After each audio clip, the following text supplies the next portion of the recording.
Hello guys, അപ്പോൾ അത് രാവിലെ തന്നെ ഒരുങ്ങിക്കെട്ടി എങ്ങോട്ടാണെന്നല്ലേ? നമ്മുടെ സ്വന്തം ആനവണ്ടി കയറി ഒന്ന് എറണാകുളത്തിന് പോയി. എന്തിനാണെന്നറിയാവോ? എൻ്റെ രണ്ടാമത്തെ സെറ്റ് ക്രിസ്മസ് ഷോപ്പിങ്ങിന് വേണ്ടിയിട്ട് ഞാനും അമ്മയും കൂടെ കൂടിയിട്ട് നമ്മുടെ സ്വന്തം ബ്രോഡ്ബേയിലോട്ട് വേണ്ടിയിട്ടുള്ള യാത്രയിലായിരുന്നു. അപ്പോൾ വീഡിയോ എടുത്തത് ഞാൻ അപ്ലോഡ് ചെയ്തപ്പോൾ ആണ്ട് തല തിരിഞ്ഞു പോയി.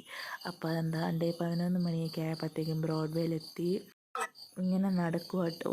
പലാസോയ്ക്കൊക്കെ 100 രൂപയുള്ള അവിടെ നമ്മുടെ ലേഡീസിനൊക്കെ വീട്ടിൽ ഇടാൻ പറ്റുന്ന അങ്ങനെ ഒരുപാട് അഫോർഡബിളായിട്ടുള്ള സാധനങ്ങളൊക്കെ ഇങ്ങനെ കണ്ട് കണ്ട് വെയിലും കൊണ്ട് ക്രിസ്മസിൻ്റെ ഐറ്റംസ് എല്ലാം കണ്ട് ഞങ്ങൾ നേരെ ഒരു സ്വർഗത്തിലേട്ടുള്ള യാത്രയിലാണ്.